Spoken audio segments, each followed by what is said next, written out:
Assalamualaikum. Kali ini kita mau ngerjain 5 soal ekonomi UM-UGM tahun 2014 kode soal 541.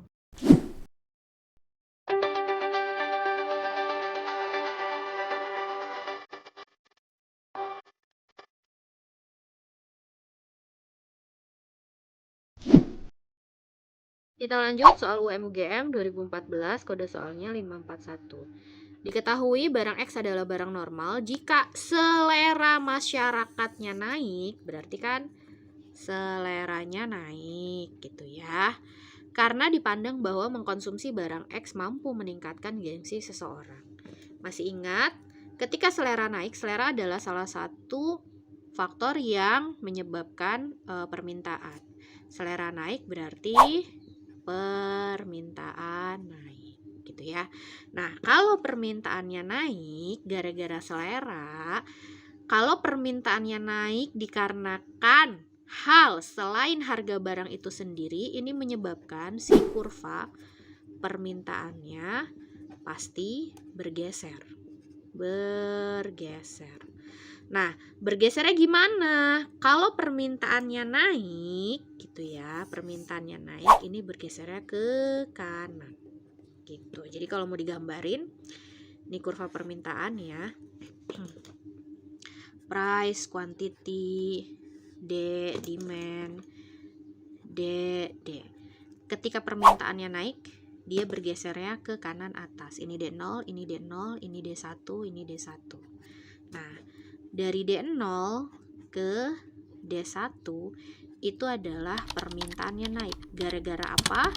Bisa gara-gara selera, bisa gara-gara pendapatannya naik, atau gara-gara hal lain. Kalau gara-gara harga itu kurvanya bukan bergeser tapi bergerak. Nah, kalau permintaannya turun, itu gesernya kemana? Itu gesernya ke kiri. Ya, kalau di sini kiri bawah.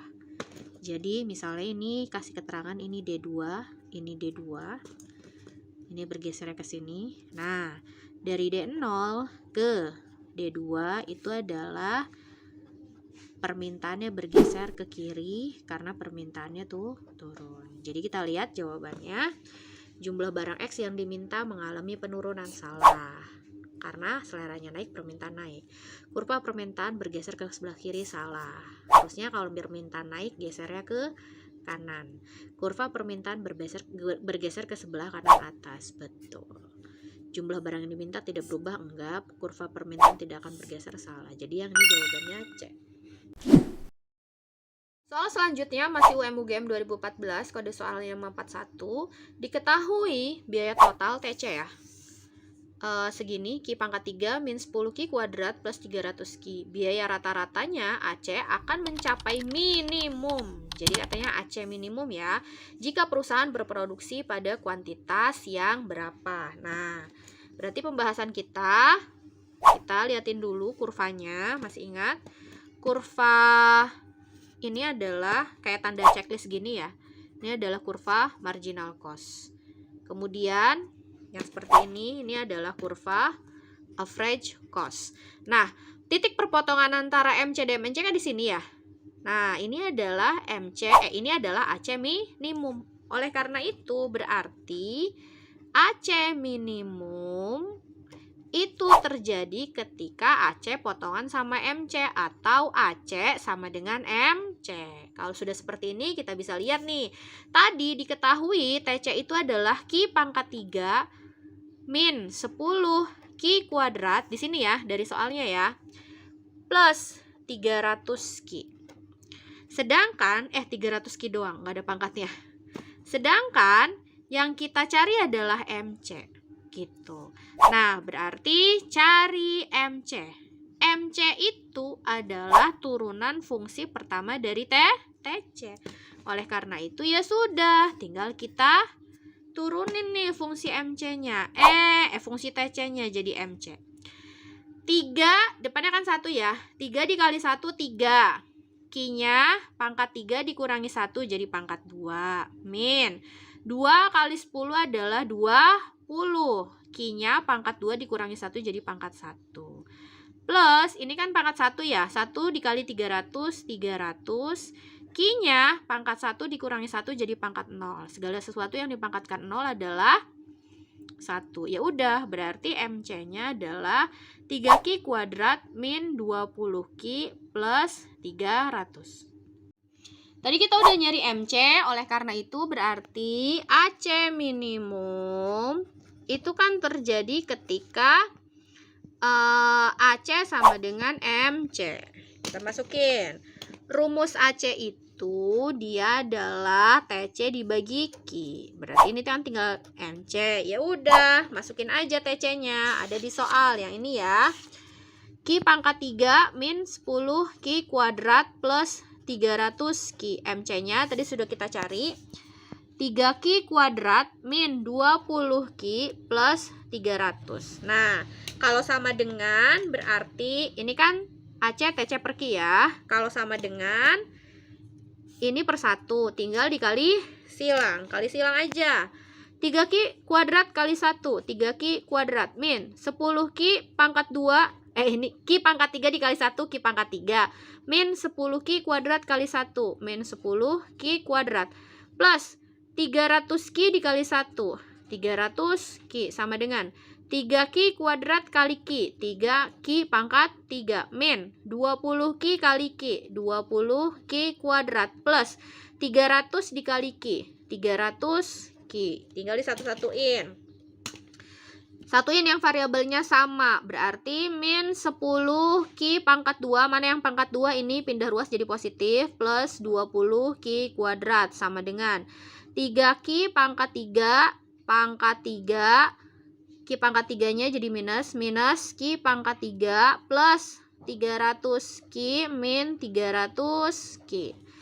Min 10 plus 20 berarti 10Q kuadrat sama dengan 3Q dikurangi Q. Berarti 2Q. Kan 3 dikurangi 1, 2 ya. 2Q pangkat 3. Plus berapa? 0. Ya udah, nggak ada ya. Ini kan habis. Nah, ini kan sudah habis ya. Plus 300 min 300 sudah habis. Jadi 10Q pangkat 2 sama dengan 2Q pangkat 3. Nah, kalau sudah seperti ini, tinggal dibagi aja nih.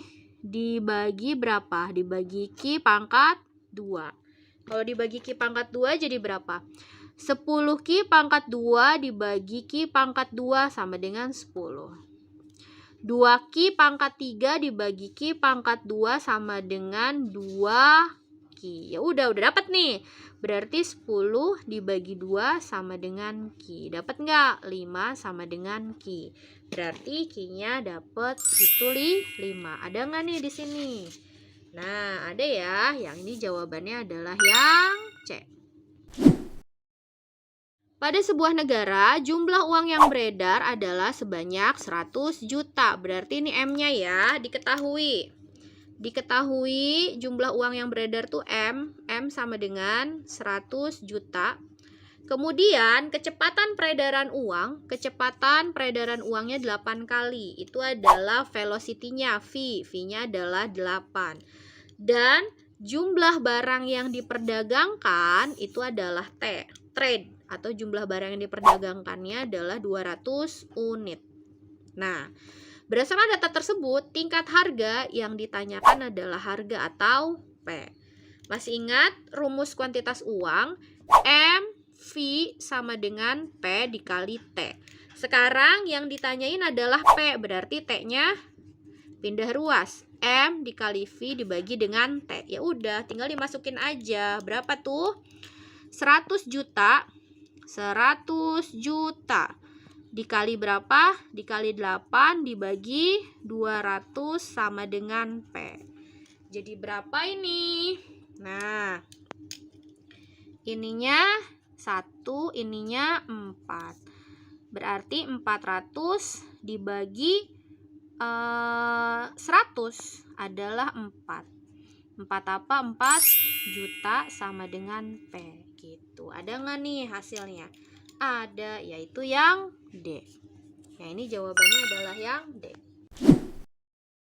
Masih dibahas UM-UGM 2014 kode 541, pemerintah Kabupaten A berencana membuat kawasan wisata buah. Banyak penjual buah. Oh, berarti ini barangnya yang diperjualbelikan adalah buah.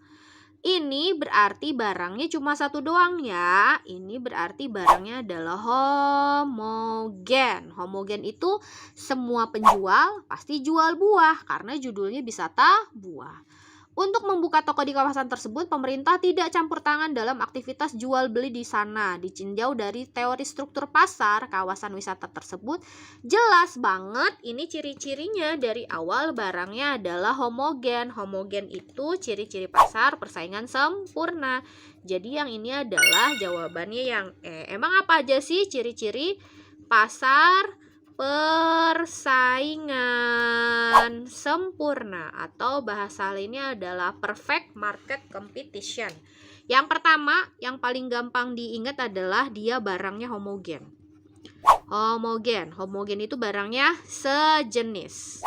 Jadi kalau pasar beras, pasar buah itu adalah pasar persaingan sempurna. Yang kedua, penjual dan pembelinya sangat banyak. Penjual dan pembeli itu sangat banyak. Kemudian tidak ada hambatan masuk pasar. Berarti keluar masuk pasar itu bebas ya. Tidak ada hambatan keluar masuk pasar. Atau bahasa kerennya adalah free entry and exit market. Free entry and exit market. Kemudian juga harga itu ditentukan oleh pasar. Berarti harga ditentukan oleh mekanisme pasar. Maksudnya gimana? Berarti penjual dan pembeli itu tidak bisa menentukan harga. Nanti harganya ditentukan oleh permintaan dan penawaran di pasar. Kemudian yang berikutnya adalah berarti ini bisa dikatakan penjual dan pembeli sebagai price taker ya. Penjual dan pembeli itu sebagai price taker. Tinggal ngambil harga aja. Dan yang memang tadi ya, tidak ada campur tangan pemerintah gitu. Tidak ada campur tangan pemerintah. Terus satu lagi, kalau mau suka ada keterangan dari kurva di pasar persaingan sempurna itu adalah horizontal. Jadi kurvanya seperti ini. Nah, yang perlu ingat adalah horizontalnya yang ini. Marginal revenue-nya sama dengan demand, permintaan, sama dengan harga atau price, sama dengan average revenue, rata-rata penerimaan. Soal berikutnya masih UM-UGM 2014, kode soal 541. Garis biaya tetap. Nah, biaya tetap itu kan fixed cost ya. Fixed cost dalam grafik tidak pernah dimulai dari titik 0. Kita bahas dulu kurvanya ya. Ada kurvanya. Memang fixed cost itu dimulainya dari bukan titik 0. Kurvanya seperti ini. Ini adalah fixed cost. Yang dimulai dari titik 0 yang di sini ini adalah variable cost. Dan yang di titik ini adalah total cost. Jadi pernyataannya betul atau tidak? Dalam grafik tidak pernah dimulai dari titik 0. Betul. Karena yang dimulai dari titik 0 adalah variable cost. Pernyataannya betul. Sebab biaya tetap atau fixed cost adalah biaya yang tidak tergantung jumlah produksi. Betul banget gitu ya. Pernyataannya betul. Buktikan teh. Oke, semisal ada fungsi TC sama dengan 200 plus 5Q kuadrat plus 10Q. Kita buktikan jika Q-nya 1, Q sama dengan 1, kan TC itu ini yang fixed cost, ini yang variable cost. 5Q kuadrat plus 10Q lah ya. Nah, buktikan TC sama dengan 200 plus 5 dikali berapa? 1 kuadrat ditambah 10 dikali 1. Berarti berapa nih? 200 ditambah 5 ditambah 10. 215. Berarti ini buktinya fixed cost-nya 200, variable cost-nya adalah ini fixed cost-nya 200, variable cost-nya 15. Ini fixed cost-nya kan 200. Nah, ini akan sama ketika pun jika Q-nya sama dengan 2. Nah, berubah kan? Jumlah barangnya TC sama dengan 200 plus 5Q kuadrat plus 10Q. Masukin. 200 ditambah 5 dikali 2 kuadrat ditambah 10 dikali 2. Berarti berapa ini? 200 ditambah 2 kali 2, 4. 4 kali 2, 2 kali 2, 4. 4 kali 5, 20. Ditambah ini 20. Jadi total cost-nya adalah sekitar 240. Berubah enggak? Fixed cost-nya? Enggak. Ini kan fixed cost. Berapa? 200.